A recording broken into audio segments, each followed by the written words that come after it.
I'm Ian, and these are my backup dancers. The backup dancers. And we're gonna, I don't know how we're gonna do this.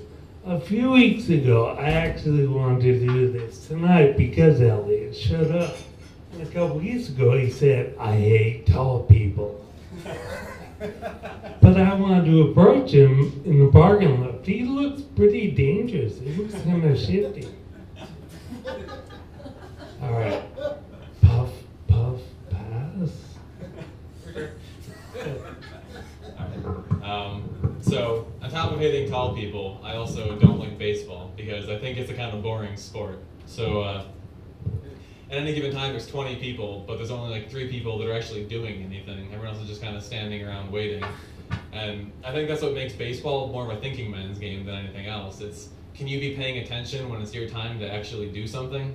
And I know that I couldn't, so I gave up when I was in the T-ball days. But the only thing that's more boring than playing baseball is watching it.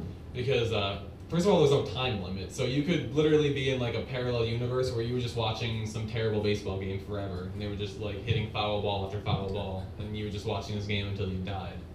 But,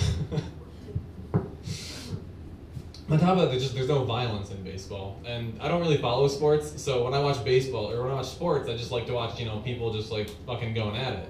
So, like football, hockey, it's cool because there's like fights in every game. NASCAR, kind of on the fence on, because there could be some like grisly car accident, but usually it's fine, so you kind of just get blue balls there. But baseball, like the worst thing that happens, someone just kind of gets hit with the ball, they take a bruise, and they walk 20 feet. So, my idea to make baseball more interesting is every team is now, they're just going to get a signature thing that they throw. So instead of throwing baseballs, now they're going to be throwing like bricks or just glass bottles full of piss or something. And I don't know how hitting and walking the base is going to work, but it's going to make baseball a hell of a lot more fun to watch. Puff, puff, pass. Oh, good Lord. So me and my dad went hunting once when I was a kid, and my dad told me like there's a certain area he wanted me to go check out. He wanted to go check out. But I Phil, I needed to stay here, guard our little base. We had a nice little esky, just like Tonto had, and we had like our guns and everything. He said, Phil, stay right here, be safe. So my dad goes, crosses this river, and finally surveys this area to go see if there's any deer so we can go hunt. While my dad's over there, he hears a blood-gurging scream. So my dad freaks out and runs back.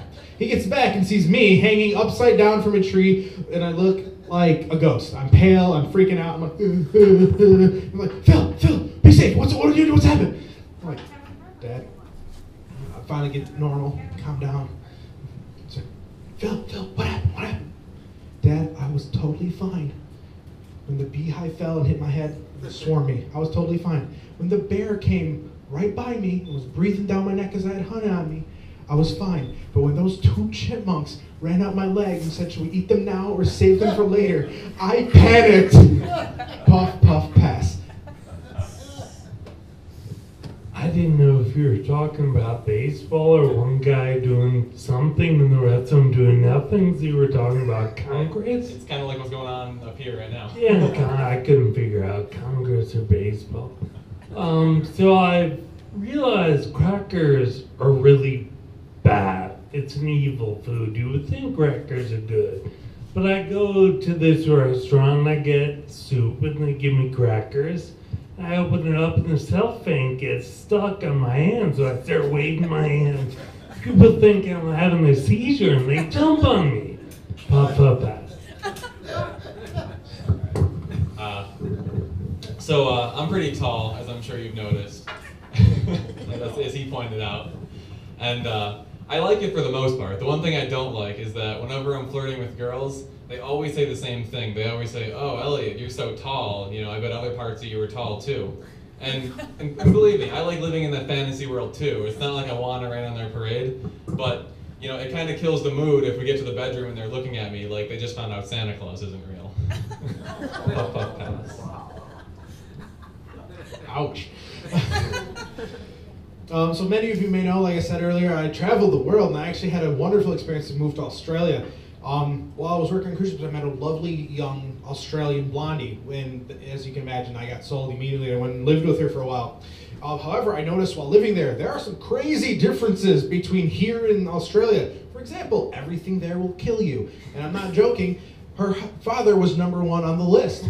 Well, the first thing I did when I introduced myself, I'm like, I gotta be strong, firm handshake, look him straight in the eye, say, hello, sir, how are you? And I did that exact same thing. How are we doing? And how he responded was, what is it? You know, everything can kill you here, mate. Well, hello to you too, sir. That's not how you greet a person. It's not like in America, we meet someone from a different country, we're like, hello, Sahib, nice to meet you. Just so you know, everyone here is fat, loud, and we own guns. It's not how it works. Well, I was also in Australia. The food there is give or take. Some of the food's fantastic, some of it's horrible. One of my favorite things about the thing, there's actually a dessert called pavlova. It's literally sugar. To make it, you need, I think 7 eggs and 4 cups of sugar. And I'm not exaggerating about that. And it's not because I don't want to have my foot. It's more because if you eat that much sugar, I don't think you're going to live past, I don't know, my age. So I decided not to have it. But the biggest problem with food in that country is their pizza. Do we have any Italians in the room? Yeah, I got a few. Okay.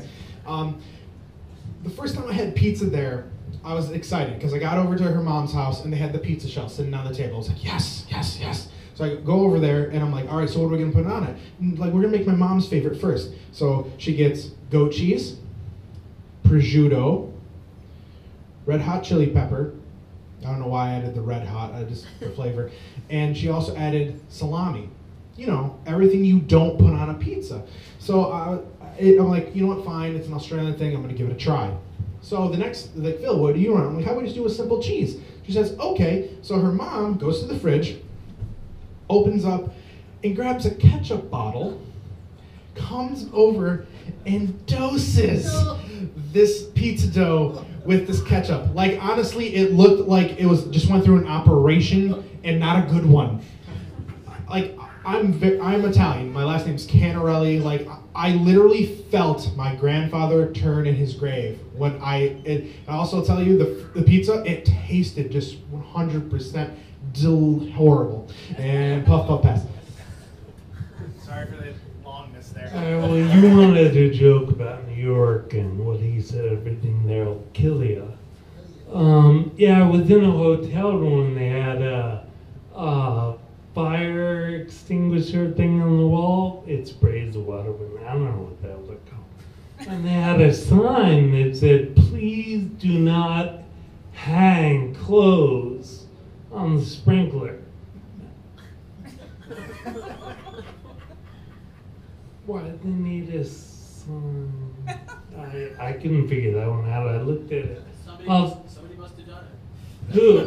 You probably. Yeah. And the other thing, I called my mom recently, and the answer machine picked up, so she screens my calls a lot. And it says, after the beep, leave a message. Does anyone not get it at this point? It just, all right, puff, puff, pass. That's a great idea. I'm gonna start hanging my clothes from the sprinkler. It's like the signs are like, don't hang it there, even though it's a great spot for you tall people. But Haters. So when I started doing comedy in Buffalo, I found out pretty quickly that you can't talk to people on the street because the only people that'll stop and have a conversation with you are people that are gonna ask you for money. So yeah.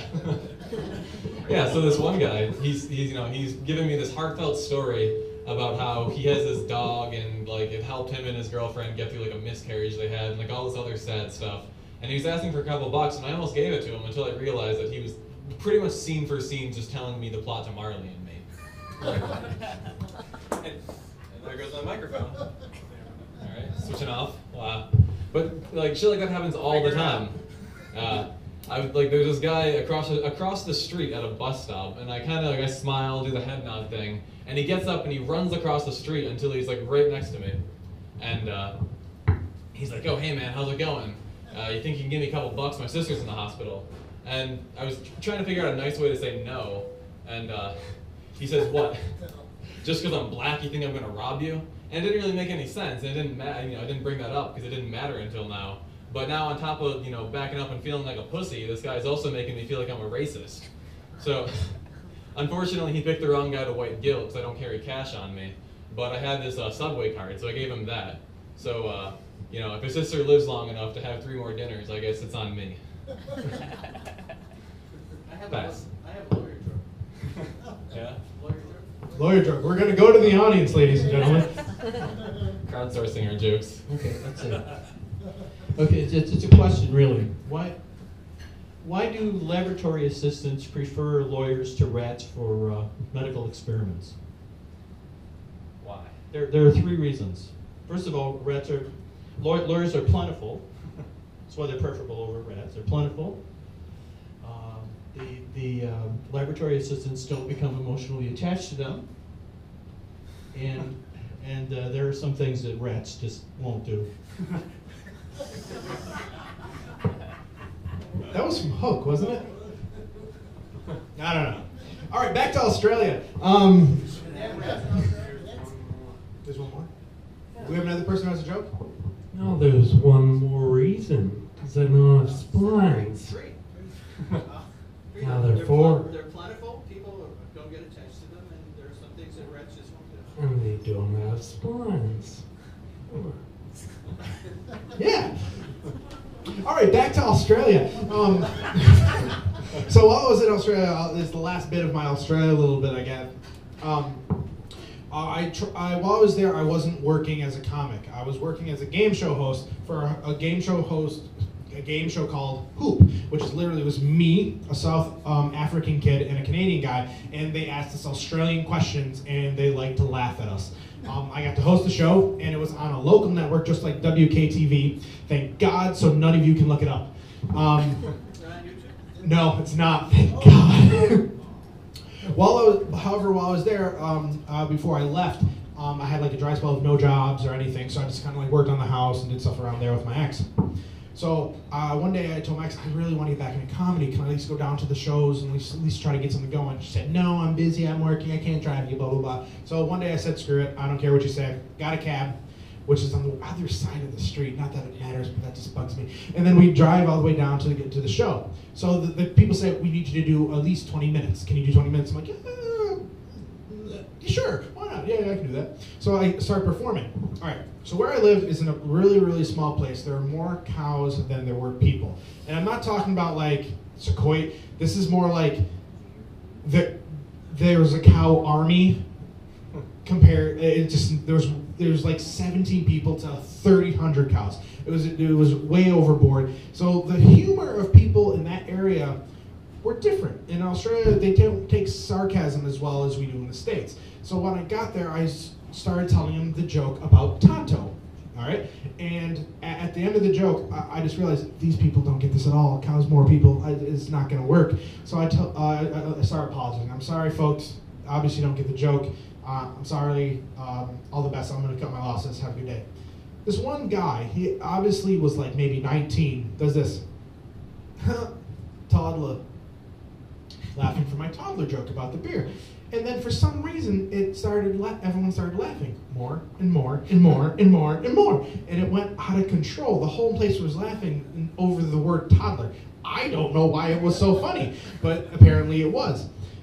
So, and then I realized as I was driving home, like, oh crap, my ex is gonna find out about this. She told me not to go anywhere. And there's more cows than people here. She's gonna find out by the time she gets home. So I'm freaking out. I was like, oh God, she's gonna find out. So she gets home, nothing. She has no clue what's going on. 3 weeks pass. We go to the grocery store. She still hasn't told me anything. She obviously no one has said a word to her. We go through the grocery line, and we're buying stuff and everything. I say something to my ex, and the cashier hears my accent. And she's like, huh, toddler. And I'm like, oh no. Then my ex puts her hand on her stomach. No, not yet. And that, ladies and gentlemen, is why I'm back in the States. Pass. Alright, I'm gonna end on a positive note. I'm one to these days go for a silver lining. You said the weather was awful. I think you said it was awful, or you were in the booth to show it's awful. But I want to say, you people don't know how lucky you are. I was this close to unpacking my Speedo. Puff up. Alright, I'll do one more. He wins. This one is a joke that my friend Kevin Thomas wrote. He's a comic back in Buffalo. So I was walking my dog, and I was walking by my friend's house, this guy's house, and his dog jumps on me and starts biting me, and his owner runs out and he's like, "Oh my God, I'm so sorry, man. Like, here's $20. I hope this is okay." And you're broke when the guy gives you $20 and you're thinking like, $20. Like, how else can I milk this for some more money? Like your dog can like take a dump on my chest for $50. But I don't know if you guys ever walked a dog before and tried to clean up after it and use those like terrible fucking bags that like don't work. Like I was walking my dog and I was trying to pick it up and it wasn't working, and I was kind of just like rubbing it all over the grass. And the owner of the house came outside and like smiled and waved and was like, "Oh, thanks for picking up after your dog," because I couldn't really see that I was basically just like shellacking their like lawn with dog shit.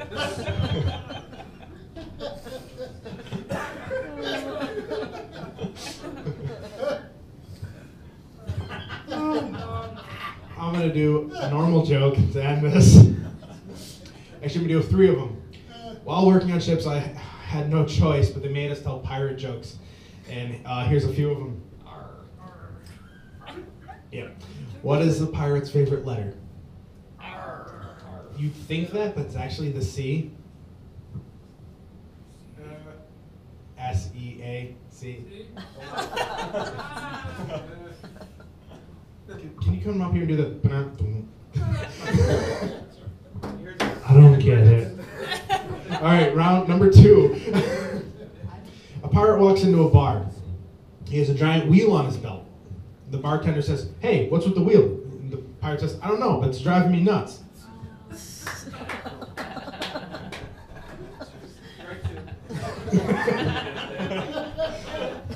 A different pirate walks into the same bar.